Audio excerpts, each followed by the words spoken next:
구약 성경 이사야 9장 잠깐 찾으시겠습니다. 페이지로는 973페이지가 되겠습니다. 구약 성경 이사야 6장 973페이지. 제가 1절부터 7절까지 잠깐 읽겠습니다. 우시야 왕의 죽던 해에 내가 본즉 주께서 높이 들린 보좌에 앉으셨는데 그 옷자락은 성전에 가득하였고 스랍들은 모셔섰는데 각기 6날개가 있어 그 둘로는 그 얼굴을 가리었고 그 둘로는 그 발을 가리었고 그 둘로는 날며 서로 창화하여 가로되 거룩하다 거룩하다 거룩하다 만군의 여호와여 그 영광이 온 땅에 충만하도다. 이같이 창화하는 자의 소리로 인하여 문지방의 터가 요동하며 집의 연기가 충만한지라. 그때 내가 말하되 화로다 나여 망하게 되었도다. 나는 입술이 부정한 사람이요 입술이 부정한 백성 중에 거하면서 만군의 여호와이신 왕을 베었음이로다. 때에 그 스랍의 하나가 화저로 단에서 취한 바 핀 숯을 손에 가지고 내게로 나와서 그것을 내 입에 대며 가로되 보라 이것이 내 입에 닿았으니 내 악이 제하여졌고 내 죄가 사하여졌느니라 하더라. 사실은 한 몇 주 전 성인회장이신 우리 목형제님이 제안을 좀 해주셨고요. 다른 형제님들이 또한 같이 또 제안을 해주셨는데 제가 고사를 했었습니다. 아무리 봐도 이 구절은 제가 과거에 읽어서 알고 있었던 구절인데 이 내용은 이사야라는 선지자께서 이미 하나님의 말씀을 전하는 입장에 있었습니다.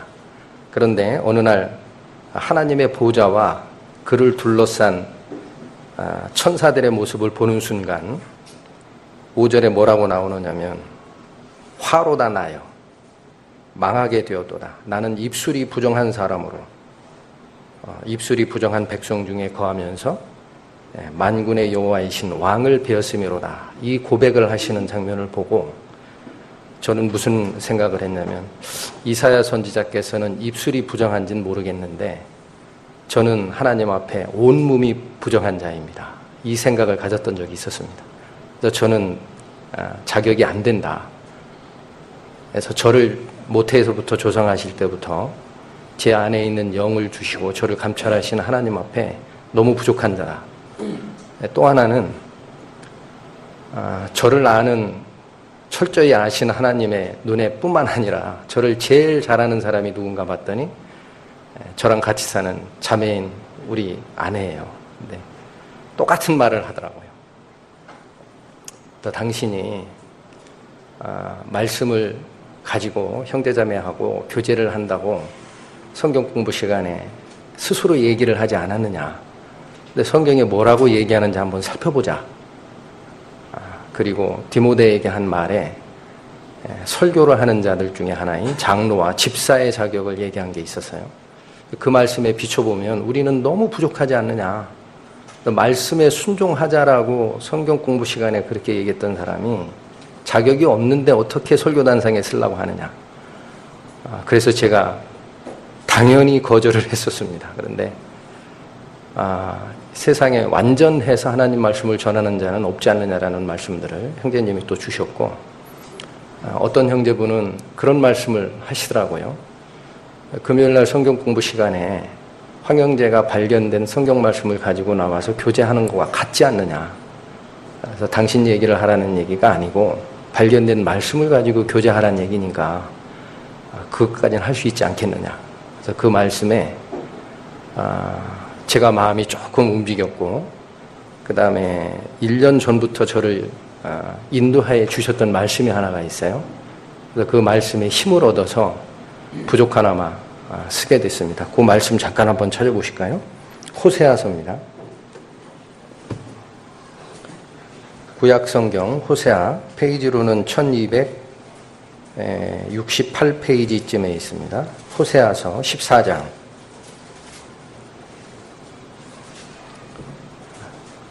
1절부터 2절까지 제가 한번 읽어보겠습니다. 이스라엘아, 내 하나님 여호와께로 돌아오라. 내가 불의함을 인하여 엎드러졌느니라. 너는 말씀을 가지고 여호와께로 돌아와서 아뢰기를 모든 불의를 제하시고 선한 바를 받으소서. 우리가 입술로 숫송아지를 대신하여 주께 드리리이다. 이게 사실은 저한테는 지금부터 한 1년 전쯤부터 저를 붙잡아 주시던 말씀이었어요. 그래서 우리가 잘못된 길로 가던 것을 하나님께서 말씀으로 분명하게 보여주셨고 불러내셔서 하나님과 새로운 교제를 시작하게 하신 것이 명확한데, 그 말씀을 가지고 하나님 앞에 나아가면 결국 우리가 가지고 있던 불의가 다 제하여지고 선한 바 하나님의 거룩함이 드러나지 않겠느냐. 그 말씀 하나만 의지해서 사실은 성경 공부 시간에도 형제자매 여러분들 앞에서 교제를 했던 거거든요. 이 말씀이 다시 용기를 저한테 주셔가지고 너무나 부족한 저이지만 그래, 나한테 보여주시는 말씀만이라도 가서 교제를 나누자라는 용기를 내게 됐습니다. 그래서 아마 제 부족한 부분은 여러 형제자매님들이 너무나 잘 보이실 거고 드러날 겁니다. 그러면 기도로서 좀 많이 도와주시고, 혹시라도 성경에 있지 아니한 다른 얘기를 전하거나 할 때는 그건 기도해서 될 일이 아닙니다. 직접 대면해서 저에게 훈계를 해주시고 성경 말씀을 들이밀어 주세요. 그게 성경이 원하는 바입니다.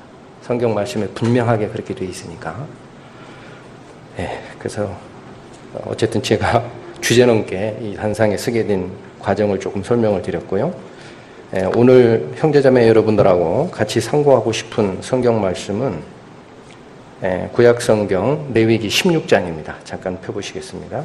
페이지 수로는 170페이지에 있습니다.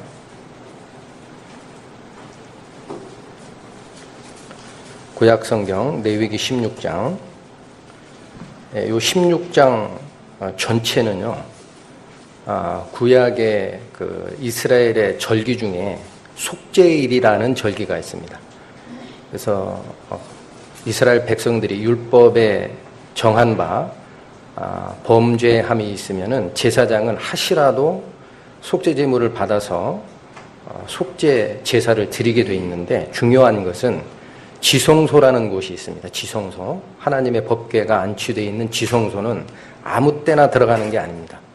그래서 딱 구약의 기록을 보면 딱 요 날, 대속죄일이라고 표현하는 날이 있습니다. 대속죄일에 대제사장이 1년에 딱 한 차례만 들어가게 돼 있죠. 그 대속죄일에 대한 규례가 요 레위기 16장에 나오는데, 편의상 다 읽기는 그렇고요. 6절부터 제가 읽겠습니다. 레위기 16장 6절. 아론은 자기를 위한 속죄제의 송아지를 드리되 자기와 권속을 위하여 속죄하고 또 그 두 염소를 취하여 회막문 여호와 앞에 두고 두 염소를 위하여 제비 뽑되 한 제비는 여호와를 위하고 한 제비는 아사셀을 위하여 할지며, 아론은 여호와를 위하여 제비 뽑은 염소를 속죄제로 드리고 아사셀을 위하여 제비 뽑은 염소는 산대로 여호와 앞에 두었다가 그것으로 속죄하고 아사셀을 위하여 광야로 보낼지니라. 잠깐 건너뛰셔서 14절부터 또 읽어보겠습니다.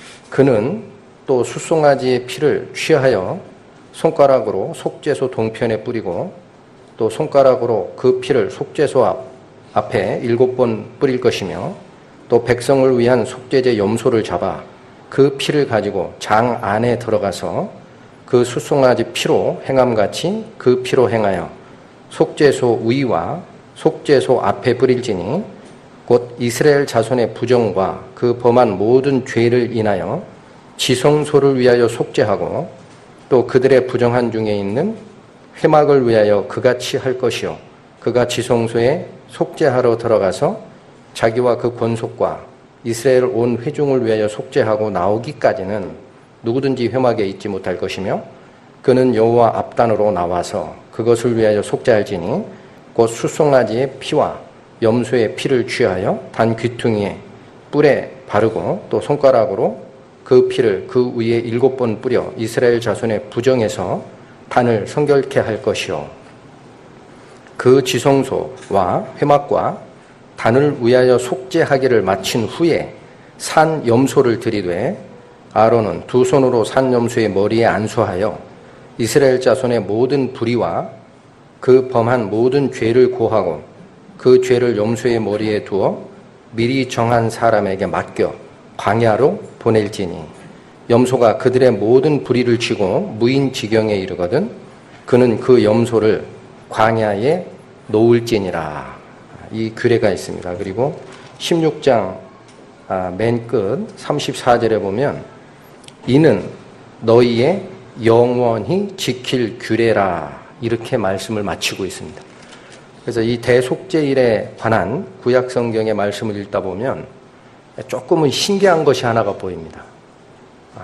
뭐냐면 속죄를 위한, 그러니까 지성소에 들어가서 하나님 앞에 속죄를 하기 위한 속죄 제물이 제사장 본인이 부정하기 때문에 숫송아지를 가지고 자기 죄를 위해서 먼저 속죄를 하고 백성들을 위한 속죄는 제물이 2가지가 사용이 됩니다. 염소가 한 마리가 아니라 2마리의 염소가 지금 동원이 돼서 하나는 속죄소 앞에, 그러니까 그 하나님 앞에 드리는 속죄제로서의 염소는 즉시 목이 잘려요. 그래서 그 피를 가지고 지성소에 가서 7번 뿌리고 회막을 위해서 정결케 하고 이러한 속죄 제사가 다 완성이 된 다음에 나머지 한 마리의 염소, 살아있는 염소입니다. 이 염소는 특이하게도 죽이지 않습니다. 산대로 여호와 앞에 그냥 두었다가 이런 말씀이 있죠. 20절에 다시 한번 보면 그 지성소와 회막과 단을 위하여 속죄하기를 마친 후에 산 염소를 들이되라는 말씀이 있어요. 그래서 아직 살아있는 염소를 마지막 제사의 종결로서 드리는 과정이 나오는데 어떻게 하라고 되어 있느냐면 아론은 두 손으로 산 염소의 머리에 안수하여 이스라엘 자손의 모든 불의와 그 범한 모든 죄를 고하고, 자, 앞에 지성소를 속죄하는 제사를 드릴 때는 백성들의 죄를 고하라라는 말은 없었습니다. 백성들의 죄를 위하여 속죄를 하라라고 돼 있지 고하라는 말은 여기서 나오거든요. 그래서 그 모든 죄를 고하고 그 죄를 염소의 머리에 두어 미리 정한 사람에게 맡겨 광야로 보내라 이렇게 돼 있습니다. 그래서 이게 도대체 무슨 뜻이냐, 살아있는 염소가 광야로 가는 것은 무슨 의미며, 그 다음에 9절에 있는 말씀과 같이 아론은 여호와를 위하여 제비 뽑은 염소를 속죄제로 드리고, 이건 드렸거든요. 근데 10절에 보면 아사셀을 위하여 제비 뽑은 염소는 산채로 여호와 앞에 두었다가 그것으로 속죄하고 아사셀을 위하여 광야로 보내라라는 말씀이 나옵니다. 그래서 이 말씀이 우리에게 의미하는 바가 너무나 은혜롭기 때문에 오늘은 이 말씀을 좀 참고를 하고 싶어서 주제를 꺼냈습니다. 이 아사셀이라는 것이 성경에 여기서만 딱 나와요. 이 단어가. 그래서 성경학자들 사이에도 이 뜻이 무엇이냐 가지고 이론이 여러 가지가 있습니다. 근데 여러분 가지고 계신 성경책 바로 옆에 주석이나 이런 걸 보시면은요, 구약 성경에 능통했던 랍비들의 가르침이나 구약의 우리가 전해주는 그런 말씀을 통해 보면 아사셀이라는 것을 뭐라고 정의하느냐, 광야에 사는 마귀, 악령 또는 타락한 천사 이렇게 정의가 됩니다. 그렇다면 아주 중요한 얘기가 나오죠. 하나님 앞에 속죄를 드리는 속죄제로서의 염소 말고도 타락한 천사, 우리가 쉽게 얘기하는 사탄이에요. 그 사탄에게도 백성들의 죄를 지고 가는 염소를 제물로 드려라라는 얘기입니다. 그래서 혹자는 어떻게 제물을 숭배하는 하나님, 우리가 경배하는 하나님, 경배의 대상이 아닌 사탄에게도 염소를 갖다 제물로 바쳐야 되느냐, 이게 좀 이상하지 않느냐라는 생각들을 많이 합니다. 그런데 하나 우리가 알으셔야 될 게 있습니다. 지금 그 둘 다가 속죄제로 주는 거거든요. 9절에도 아론은 여호와를 위하여 제비 뽑은 염소를 속죄제로 드리고, 이건 하나님을 위해 속죄를 하는 거예요. 그런데 10절에 보면 아사셀을 위하여 제비 뽑은 염소는 산대로 여호와 앞에 두었다가 그것으로 속죄하고, 이것도 속죄제물이에요. 그리고 아사셀을 위하여 광야로 보내라라는 말씀을 하시고 계십니다. 그래서 이 속죄라는 말이 무슨 뜻이길래 속칭 사탄에게도 속죄 제물로서 염소를 보내느냐. 어떻게 생각하면 생각 안 해봤던 주제 아니겠습니까? 근데 이 속죄라는 말이 어디에 나오냐면 골로새서에 나옵니다. 잠깐 한번 찾아보겠습니다. 골로새서 1장 14절에 나옵니다.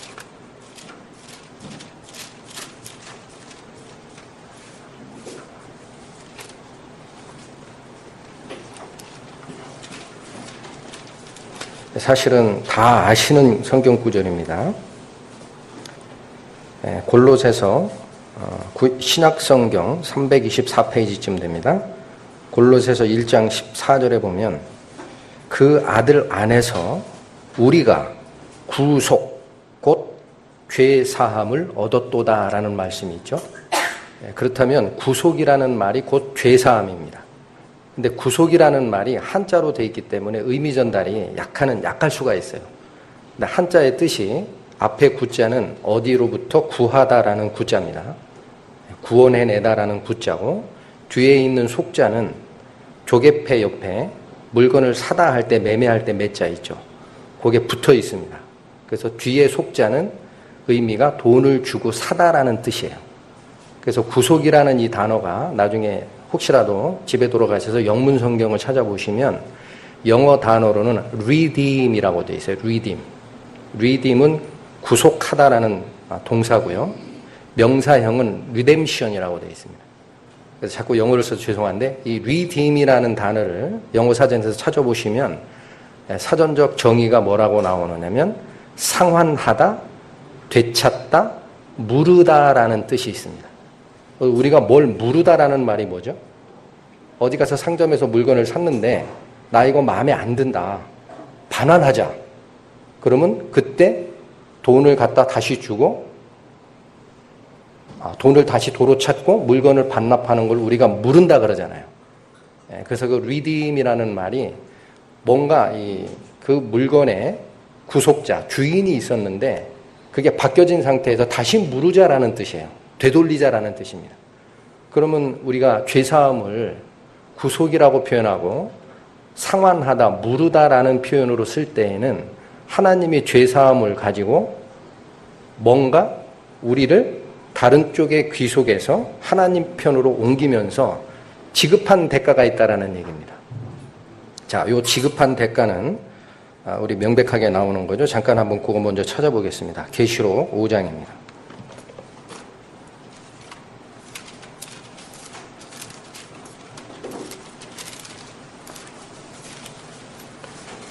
신약성경 404페이지쯤 됩니다. 계시록 5장에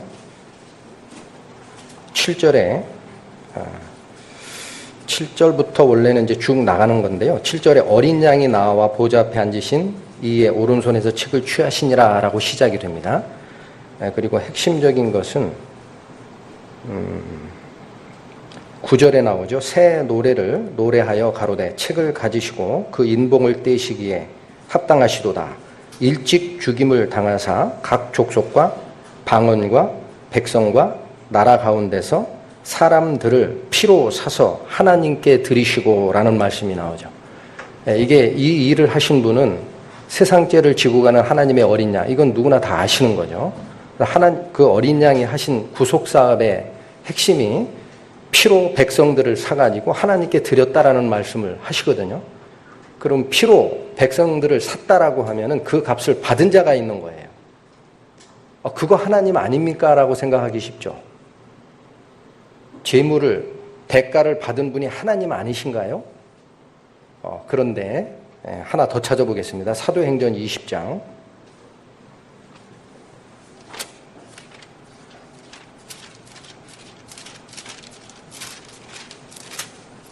자, 사도행전 20장 28절에 신약성경 224페이지쯤 됩니다. 사도행전 20장 28절 제가 읽겠습니다. 너희는 자기를 위하여 또는 온 양떼를 위하여 삼가라.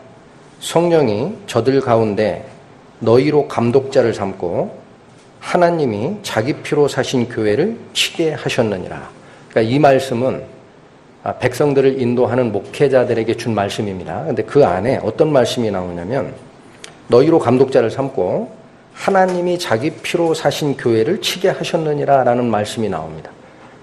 아까 계시록에는 어린 양이 자기 피로 사서 하나님께 백성들을 드렸다라는 표현이 나오는데 이 사도행전에 보면은 하나님이 자기 피로 샀다라는 말씀을 하세요. 그렇다면 속죄제로서 피를 죄값으로 드리는 그 대상자가 하나님이 아닌 거예요. 그렇죠? 예. 이 말씀은 그리스도가 곧 하나님이라는 의미도 있습니다. 근데 또 다른 의미는 하나님이 자기 피로 샀다라고 돼 있어요. 자기 피를 줬다라는 얘기입니다. 누구한테 줬어요? 자기한테 줬겠습니까? 아닙니다. 죄값을 받는 자가 따로 있는 거예요. 그 죄값을 받는 자가 누구냐면 사탄입니다. 왜 그러냐?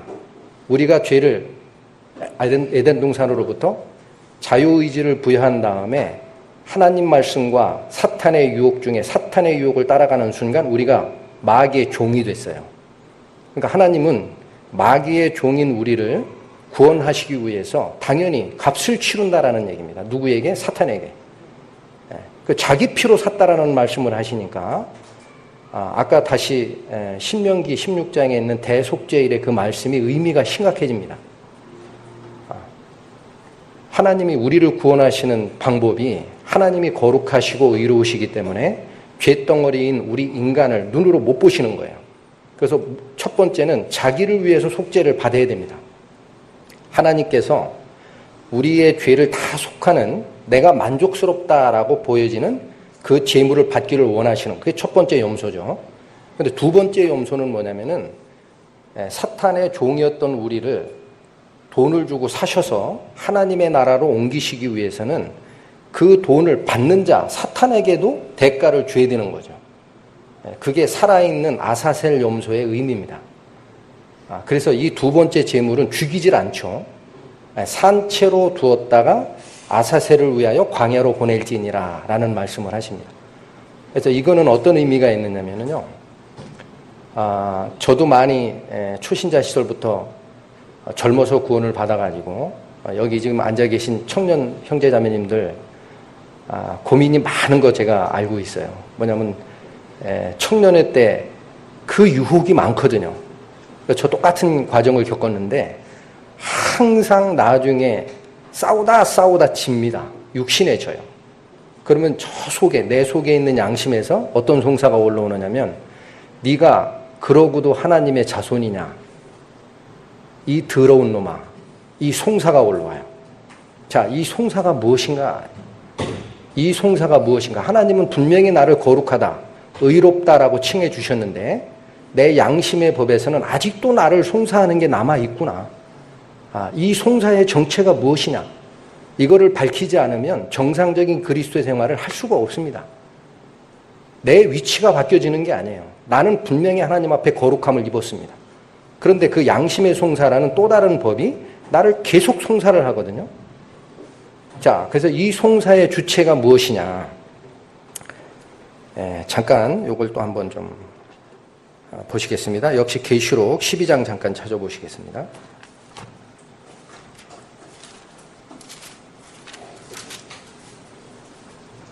계시록 12장 신약성경 411페이지쯤 됩니다. 계시록 12장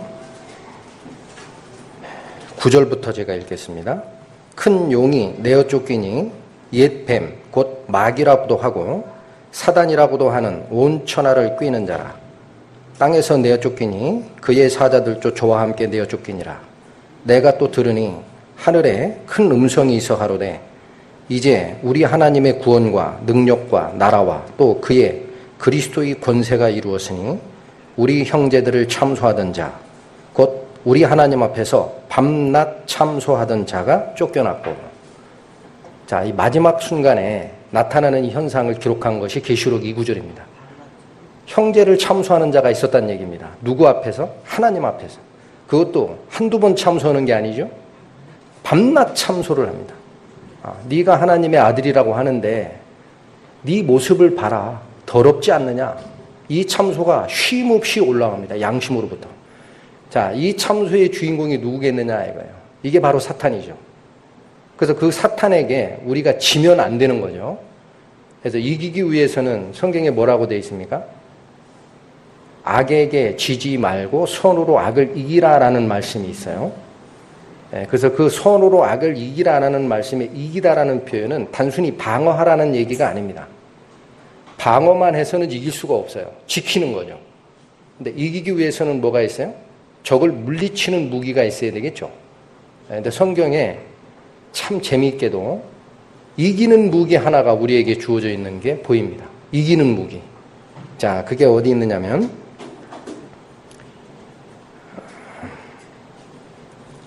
잠깐만요.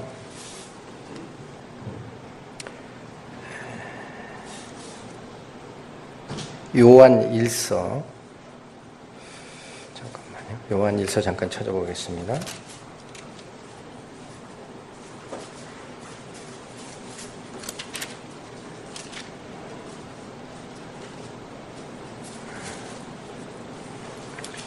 요한 1서 1장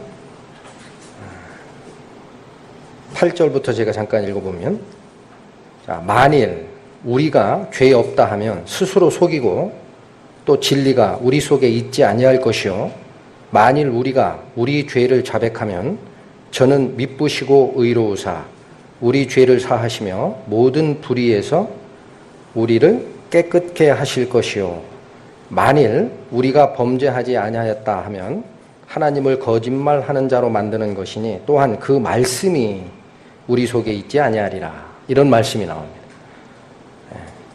그리고 옆에 2장 14절에 가보면은 아이들아 내가 너희에게 쓴 것은 너희가 아버지를 알았으며 아비들아 내가 너희에게 쓴 것은 너희가 태초부터 계신 이를 알았으며 청년들아 내가 너희에게 쓴 것은 너희가 강하고 하나님의 말씀이 너희 속에 거하시고 너희가 흉악한 자를 이기었음이라. 이런 말씀이 나옵니다. 자, 청년들에게 가장 중요한 것이 양심의 송사예요. 그래서 그 송사가 올 때 이기는 방법이 말씀, 하나님의 말씀이 너희 속에 거해서 너희가 흉악한 자를 이겼다라는 표현을 하고 계시고, 바로 옆절에 먼저 읽었던 요한 1서 1장 10절에 보면은 우리 죄를 자백하는 과정 바로 뒤에 10절에 뭐라고 얘기하시냐? 만일 우리가 범죄하지 아니하였다 하면 하나님을 거짓말하는 자로 만드는 것이니 또한 그의 말씀이 우리 속에 있지 아니하리라라는 말씀이 있습니다. 이 말은 죄를 짓지 않았다 그러면 하나님 말씀이 내 안에 거하지 않는 거죠. 이게 8절하고 같은 거예요. 만일 우리가 죄 없다 하면 이는 스스로 속이고 또 뭐라고 그랬어요? 진리가 우리 속에 있지 아니할 것인데 9절에 가니까 만일 우리가 우리 죄를 자백하면 저는 미쁘고 이로우사 우리 죄를 사하시며 모든 불의에서 우리를 깨끗게 하실 것이오라는 약속의 말씀이 있습니다. 그래서 이 말씀은 하나님의 전신갑주를 입으라라는 다른 쪽 성경에도 나옵니다. 다른 건 다 방어무기거든요. 구원의 투구를 쓰고 믿음의 방패를 가지고. 그런데 딱 하나 성령의 검, 곧 하나님의 말씀을 가지라라는 표현이 나옵니다. 이 검이라는 것은 공격무기거든요. 그래서 역시 공격무기는 뭐냐? 하나님 말씀이에요. 그래서 청년이 어떻게 하여 자기 행실을 깨끗게 하느냐? 악에게 지지 말고 선으로 악을 이기라. 이기는 방법은 하나님의 말씀에 근거해서 사탄을 물리치는 겁니다. 사탄이 나한테 양심의 송사를 할 때 그래 나는 원래 더럽다. 그건 너의 종이었기 때문에 그러하다. 그러나 이미 너는 그리스도로부터 하나님으로부터 네가 원하는 죗값을 다 받지 않았느냐. 어찌하여 나에게 와서 다시 죗값을 요구하느냐. 나에서 떠나라. 이 담대함이 우리에게 필요한 겁니다. 이 말씀으로 대적하는 이 해결 방법은 그리스도께서 하신 거예요. 그리스도께서 본을 보이셨어요. 자, 그래서 다시 레위기 16장에 아까 아세셀 염소를 얘기를 했죠. 염소가 어떻게 두 마리냐라고 얘기를 하는데 이게 바로 누구냐? 그리스도십니다. 그리스도께서 아사셀의 염소 역할을 하시는 거예요. 마태복음 잠깐 찾아보시겠습니다. 마태복음 신약성경 4페이지 마태복음 3장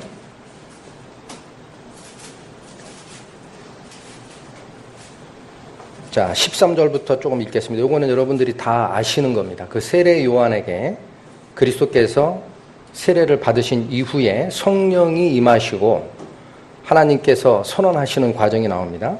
이때 예수께서 갈릴리로서 요단강에 이르러 요한에게 세례를 받으려 하신대 요한이 말려 가로되 내가 당신에게 세례를 받아야 할 터인데 당신이 내게로 오시나이까? 예수께서 대답하여 가라사대 이제 허락하라.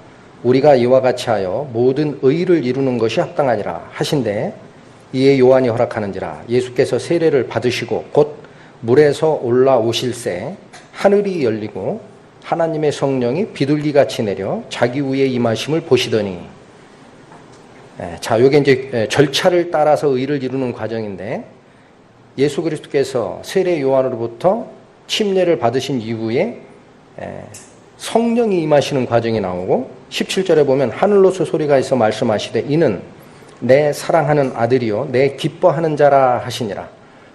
그래서 예수 그리스도의 공생애라고 표현하죠. 개인적인 삶을 살았던 태어나부터 30년까지 삶이 아니라 하나님의 어린 양으로서의 공적 생애를 살기 시작하는 출발점이 바로 이 시점입니다. 근데 이 요한의 세례를 받고 성령이 임하시고 하나님은 말씀하시기를 내 사랑하는 자요 내 아들이라 기뻐하는 자라라는 언급이 있은 다음에 4장 1절부터 보면 재밌는 구절이 나옵니다. 그때 예수께서 성령에 이끌려 마귀에게 시험을 받으러 광야로 가사 40일을 밤낮으로 금식한 후에 줄이신지라 하고 세 가지 유혹을 받죠. 시험하는 자가 예수께 나와 가로되 내가 만일 하나님의 아들이거든 명하여 이 돌들이 떡덩이가 되게 하라. 예수께서 대답하여 가라사대 기록하였으되 사람이 떡으로 살 것이 아니요 하나님의 입으로 나오는 모든 말씀으로 살 것이니라 하였느니라. 자, 답변을 어떻게 하고 계시죠? 하나님의 아들이시고 하나님 자신입니다. 요한복음에 보면. 그런데 자기 말로 답변하지 않으시고 기록된 말씀으로 사탄을 물리치고 계신 모습이 보이죠. 결국 물리치는 공격 무기는 뭐냐? 기록된 성경 말씀밖에는 없는 거예요. 예수 그리스도께서도 사탄의 시험을 물리칠 때 자기 말로 하지 않으셨어요. 두 번째 시험도 똑같습니다. 그래서 6절에 시험이 또 나오는데 7절에 보면 예수께서 이르시되 또 기록되었으되 주 너희 하나님을 시험치 말라 하였느니라. 자, 사탄을 물리치는 공격 방법이 뭐냐? 기록된 말씀으로 무장하고 그 말씀을 앞세우는 겁니다. 우리가 구원을 받고 양심의 송사를 당할 때에도 내가 사탄의 계교를 물리치려고 내가 앞장을 서는 순간 패하게 돼 있어요. 무엇이 앞장서야 되느냐? 기록된 하나님의 말씀이 앞장서서 나아갈 때 사탄은 뒤로 물러날 수밖에 없습니다. 세 번째 유혹도 마찬가지죠. 세 번째 유혹도 17절에 보면 이때부터 잠깐만요. 10절이죠. 17절은 선언이고 10절에 보면 예수께서 대답하여 가라사대 사탄아 물러가라. 기록되었으되 주 너희 하나님께 경배하고 다만 그를 섬기라 하였느니라. 세 번의 답변이 다 뭐로 출발하죠? 기록된 말씀으로 출발하고 있는 게 보이시죠? 그래서 이 말씀이 곧 공격 무기라는 겁니다. 이 세 가지 유혹에 대해서 예수 그리스도께서 자기의 지식이나 지혜나 능력을 가지고 얘기하신 적이 없습니다. 100번 다 하나님의 말씀을 가지고 검을 가지고 나왔거든요. 그래서 이것이 곧 청년의 악한 자를 이기는 성령의 말씀을 가지고 있는 것이 그 핵심이죠. 근데 지금 이제 오늘 말씀의 주제가 대속죄일의 아사셀의 염소이기 때문에 그 얘기를 조금만 더 부연 설명을 드리면 지금 이 구절 마태복음에 보면은 예수 그리스도께서 성령이 임하시고 공생의 활동을 시작하신 이후에 광야에서 40일을 굶으신 다음에 사탄이 세 가지 유혹을 시험을 하는 모습이 보이죠. 그래서 이 유혹이 40일의 예수 그리스도의 광야 생활 끝에 나오는 건데 그거밖에는 눈에 안 보여요. 잘. 이게 다였겠느냐. 예, 그래서 다른 성경 똑같은 복음서입니다만 마가복음에 어떻게 기록하시는가를 한번 보겠습니다. 마가복음 1장입니다.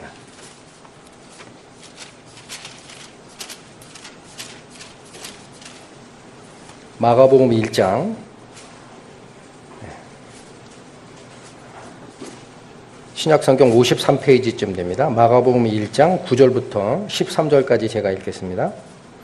그때 예수께서 갈릴리 나사로부터 와서 요단강에서 요한에게 세례를 받으시고 곧 물에서 올라오실새 하늘이 갈라짐과 성령이 비둘기같이 자기에게 내려오심을 보시더니 하늘로서 소리가 나서 나기를 너는 내 사랑하는 아들이라 내가 너를 기뻐하노라 하시니라. 이어지는 말씀에 성령이 곧 예수를 광야로 몰아내신지라. 어떻게 되어 있다고 기록되어 있습니까?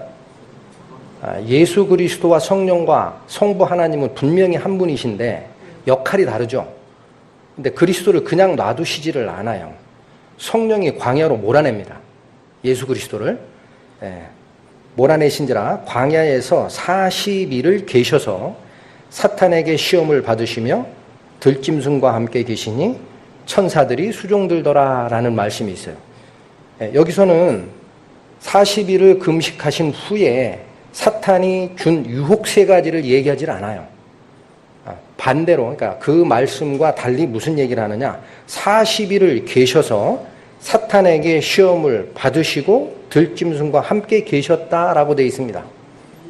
그러니까 40일을 그냥 계신 게 아니에요. 40일 동안 아까 말씀드린 아사셀의 염소를 광야에게 보내잖아요. 광야에 있는 아사셀이라는 존재에게 보냈을 때 아사셀이 자기가 종으로 삼고 있는 우리 사람들의 영혼을 이 돈을 받고 과연 내줄 만큼의 효력이 있는가를 시험하게 되어 있습니다. 사탄이 오케이를 하지 않으면 충분한 대가가 안 되는 거예요. 그러니까 그리스도를 계속 시험했다라는 말씀이 여기 나오거든요. 자, 좀 더 자세하게는 누가복음에 또 있습니다. 한번 보겠습니다. 누가복음 4장 94페이지입니다. 누가복음 4장 제가 읽겠습니다. 94페이지 누가복음 4장 1, 2절만 읽겠습니다. 예수께서 성령의 충만함을 입어 요단강에서 돌아오사 광야에서 40일 동안 성령에게 이끌리시며 마귀에게 시험을 받으시더라라고 되어 있죠. 그러니까 40일 동안 그냥 있었던 게 아닙니다. 40일 동안 마귀에게 시험을 받으신 과정이 있었어요. 그리고 나서 이 모든 날에 아무것도 잡수시지 아니하시니 날수가 참에 다함에 줄이신지라 해서 4절, 8절, 12절에 보면 마태복음에 기록된 대로 3가지 유혹이 다시 한번 나옵니다. 그러니까 이 말씀은 무슨 얘기느냐. 마태복음만 보면 예수 그리스도께서 40일을 광야에서 금식하신 구체적인 내용이 잘 안 나타나요. 마지막에 시험 받으신 광경만 나오거든요. 근데 마가복음에 있는 얘기, 성령께서 광야로 몰아내셨다라는 말씀과 지금 방금 읽으신 누가복음의 이 구절을 보면 40일 동안 광야에 있었던 악령, 사탄은 하나님이 자기한테 죄값으로 준다라는 그 어린 양이 죄가 있는지 없는지를 검증을 한 겁니다. 하나 둘 다 검증을 한 거예요. 네가 인간의 죄를 대신 지고 오는 하나님의 어린 양이냐? 그럼 너는 죄가 없어야 되지 않느냐? 과연 죄물로서 깨끗하냐? 이걸 사탄 자신의 기준에 따라 계속 시험을 하신 거예요. 그리고도 안 되니까 이건 깨끗한 하나님의 어린 양, 속죄 제물이 맞구나. 흠없고 점없는 하나님의 어린 양이 맞구나. 라는 결정이 난 이후에도 그걸 뒤집어 엎으려고 3가지 유혹을 또 주잖아요. 네가 나한테 절하라. 이 세상은 나에게 넘겨준 바 되었으므로 나에게 절하는 자에게 줄 것이다. 만약 그때 그리스도께서 오케이 하셨으면 그리스도마저도 사탄의 종이 되는 거죠. 마지막에 다시 뒤엎으려고 3가지 계교를 나타낸 모습이 보입니다. 그래서 이 광경이 아까 신명기 16장 대속죄일에 보였던 아사셀의 염소의 역할이에요. 근데 다시 돌아가서 보시면은 잠깐 다시 한번 돌아가 보시겠습니다. 레위기죠. 죄송합니다. 레위기 16장에 보면 아까 말씀드린 대로 10절에 16장 10절에 아사셀을 위하여 제비 뽑은 염소는 산대로 여호와 앞에 두었다가 그것으로 속죄하고 아사셀을 위하여 광야로 보낼지니라. 이거 살아있는 상태죠. 그 다음에 21절에 보면 자 다시 20절부터 다시 한번 보겠습니다. 이 전체적인 맥락은 이제 여러분들이 들으셨기 때문에 조금 자세하게 한번 들어가 보겠습니다. 20절에 보시면 그 지성소와 회막과 단을 위하여 속죄하기를 마친 후에 이렇게 기록되어 있습니다. 그러니까 속죄제로 사용되는 염소 중에 하나님 앞에 목베임을 당하고 그 피를 지성소에 7번 뿌리고 단에 뿌리고 회막에 뿌려서 하나님 거룩하신 하나님 앞에 점없고 흠없는 상태를 이룩하는 속죄제물 말고 그 속죄가 이루어진 후에라고 되어 있어요. 마친 후에 산염소를 다시 드려라라고 되어 있습니다. 그래서 이 산염소를 드리라는 것은 하나님의 입장에서는 자 그러면 한번 질문 드리겠습니다. 하나님 앞에 첫 번째 염소가 목베임을 당하고 그 피로 대제사장이 지성소와 단과 회막을 위해서 피를 뿌렸어요. 속죄함을 입었습니까?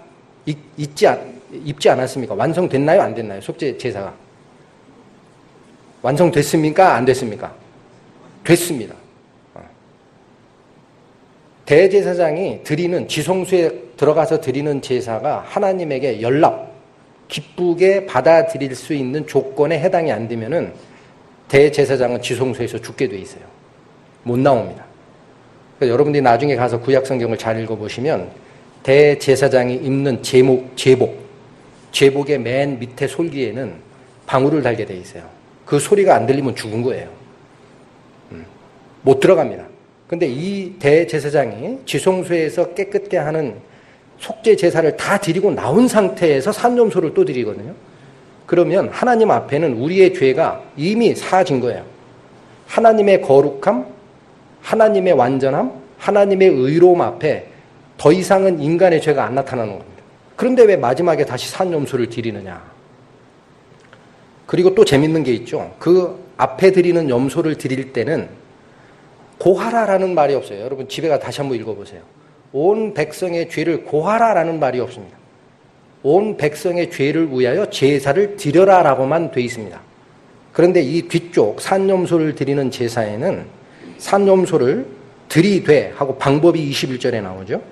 아론은 두 손으로 산염소의 머리에 안수하여 이스라엘 자손의 모든 불의와 그 범한 모든 죄를 어떻게 돼요? 고하고. 여기 아주 특이한 말씀이 나오죠. 고하라 이거예요.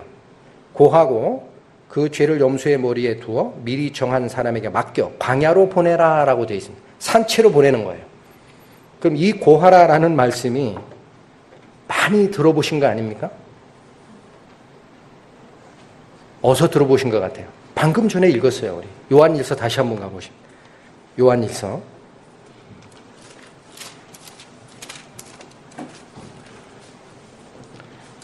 자, 아까 찾았던 구절입니다. 요한일서 1장에 8절부터 다시 한번 보겠습니다. 만일 우리가 죄 없다 하면 스스로 속이고 또 진리가 우리 속에 있지 아니할 것이요.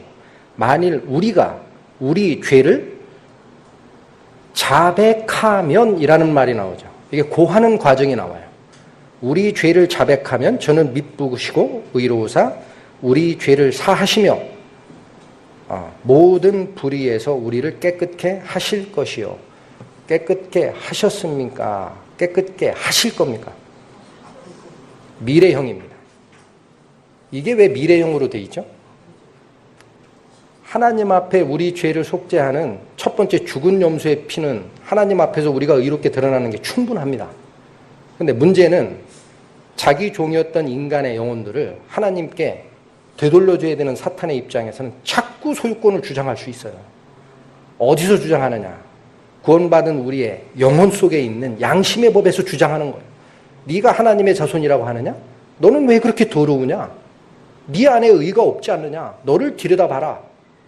사탄의 참소가 아까 계시록에 보신 대로 어떻게 돼 있어요? 밤낮 형제를 참소하던 자, 하나님 앞에서 형제를 참소하던 자가 잡혔다.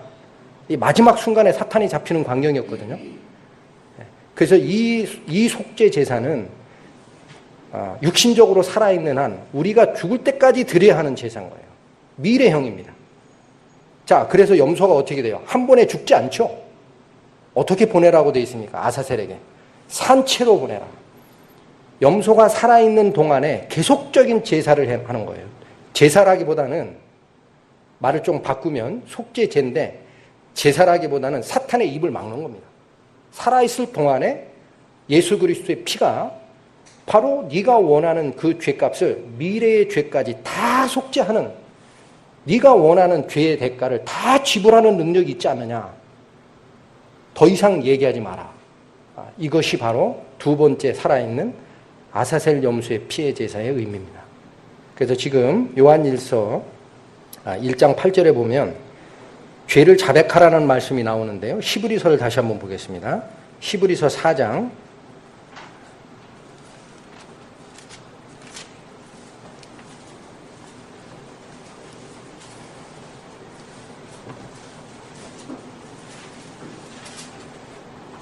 4장 보시겠습니다. 16절에 뭐라고 말씀이 있죠? 그러므로 우리가 긍휼하심을 받고 은혜를 받은 자비를 받고 때를 따라 돕는 은혜를 얻기 위하여 은혜의 보좌 앞에 담대히 나아갈 것이니라 라는 말씀이 있죠. 그리고 또 어떤 말씀이 또 있습니까?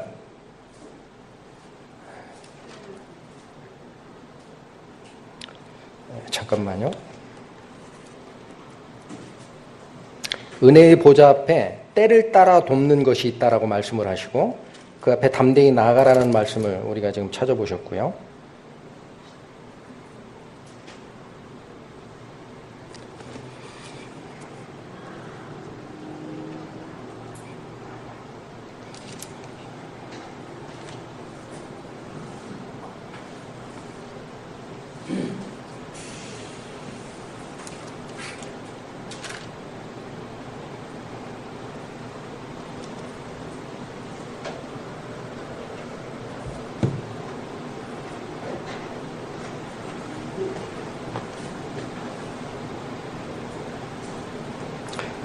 히브리서 9장 24절을 보시겠습니다.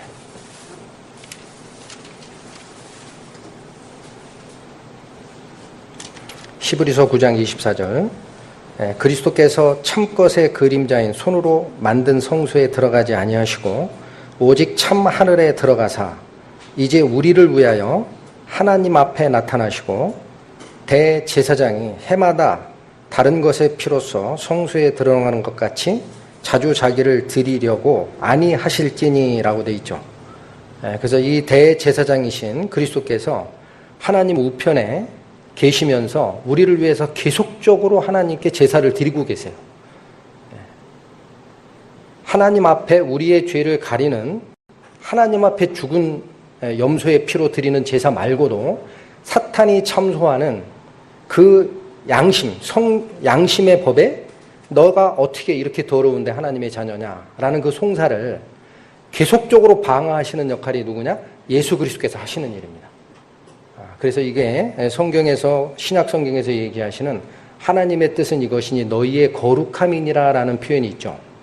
이 거룩함이라는 그 낱말의 뜻이 원전 언어를 찾아보면 구별됨이라는 뜻입니다. 구별됨. 어떻게 구별되느냐면 사탄의 송사로부터도 구별이 되고 세상으로부터도 구별이 돼서 영원히 하나님의 백성으로 인치심을 받는 것이 그게 구별이거든요. 그래서 이 내용들이 성경에서 우리에게 얘기해 주시고자 하는 그 내용입니다. 잠깐 요한일서 다시 한번 가보시겠습니다.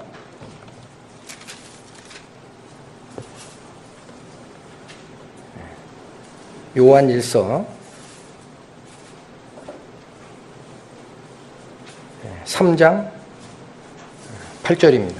요한일서 3장 8절 죄를 짓는 자는 마귀에게 속하나니 마귀는 처음부터 범죄함이니라. 자, 이게 처음에 우리가 죄를 속죄함을 받기 이전에 죄를 짓는 상태에 있었을 때는 누구의 종이었다라고, 누구에 속했다라고 정의가 되어 있습니까? 마귀에 속해 있는 거예요. 그러니까 이 귀속을 하나님 나라로 옮기시기 위해서는 마귀는 뭐를 요구할 것 같아요? 대가를 요구하는 겁니다. 이어서 나오는 말씀 보겠습니다. 범죄함이니라 하나님의 아들이 나타나신 것은 예수 그리스도께서 오신 거죠. 마귀의 일을 멸하러 하심이니라. 사탄의 참소가 더 이상은 하나님 앞에 상달이 되지를 않습니다. 이게 우리에게 주어져 있는 확실한 언약이에요. 확실한 은혜고, 그래서 이 은혜를 얻기 위해서, 때를 따라 돕는 은혜를 얻기 위해서 은혜의 보좌 앞에 우리가 담대히 나아갈 수 있는 겁니다. 다른 구절 하나 또 보시겠습니다. 요한복음 8장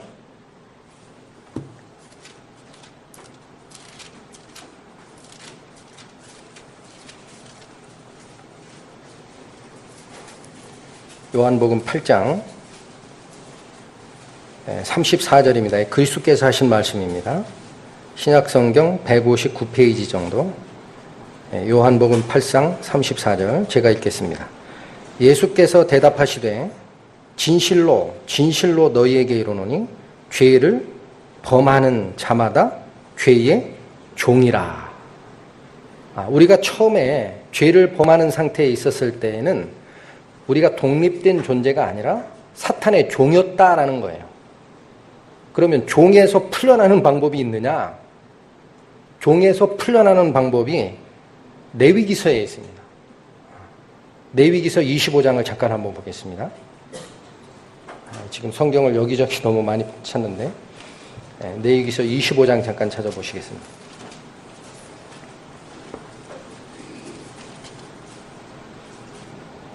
자, 거기 보면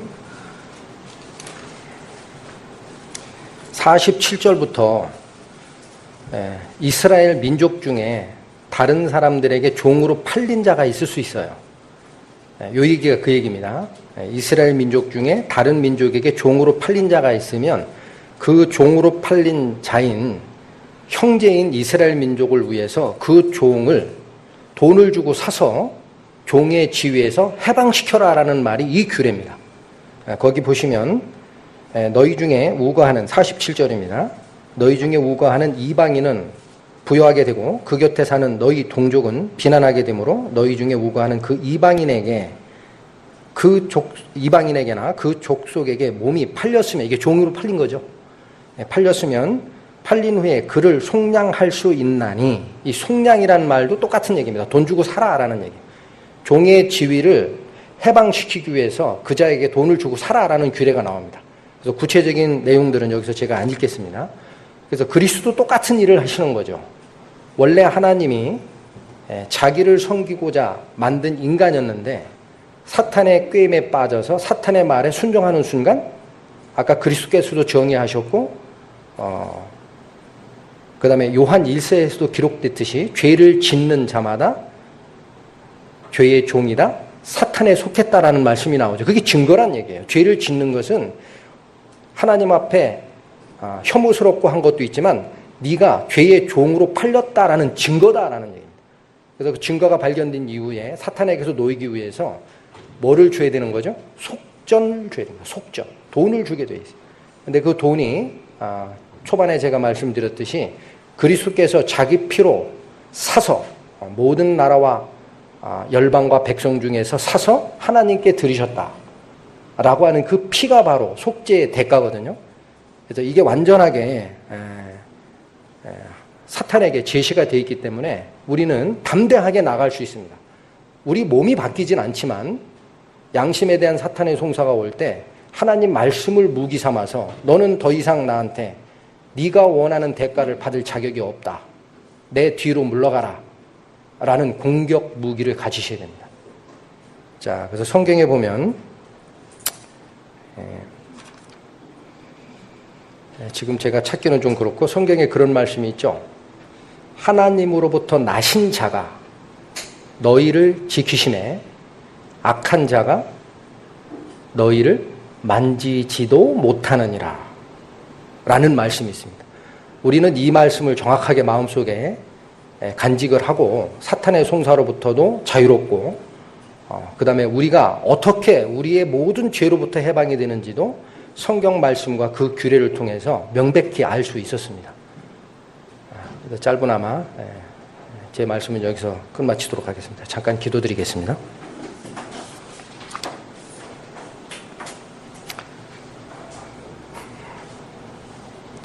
호세아서에 기록된 말씀을 기억합니다. 이스라엘아, 네 하나님 여호와께로 돌아오라. 내가 불의함을 인하여 엎드러졌느니라. 맞습니다. 저희가 하나님을 쫓아간다고 따라가는 삶 중에서 우리의 불의함을 알지 못하고 하나님 앞에 죄를 범한 상태, 우리를 깨닫게 하여 주시고 올바른 길로 인도하여 주셨습니다. 또한 말씀하시기를 너는 말씀을 가지고 여호와께로 돌아와서 아뢰기를 모든 불의를 제하시고 선한 바를 받으소서. 우리가 입술로 숫송아지를 대신하여 주께 드리리이다 라고 기록되어 있습니다. 잘못된 길에서 저희를 깨우쳐 주시고 인도하신 하나님 아버지 감사합니다.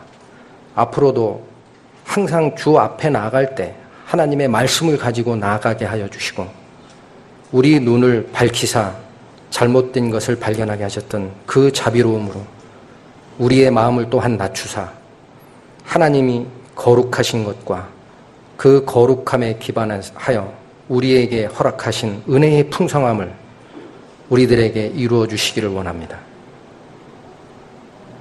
너희 안에 착한 일을 시작하신 이가 그리스도 예수의 날까지 이루실 줄 확신하노라 라고 기록했던 사도 바울의 말씀을 저희가 붙들고 있사오니 하나님께서 이 모든 과정에 은혜를 저희에게 허락하시고 하나님의 완전함과 영화로움에 다가가 당신의 은총과 영광을 찬양하는 제사를 저희의 입술에서 받으시기를 원합니다. 남은 시간 성령께서 우리를 온전하게 이끌어 주시기를 원하오며 우리를 죄에서 구속하신 예수 그리스도의 이름으로 하나님 아버지께 감사하며 기도드렸습니다. 아멘.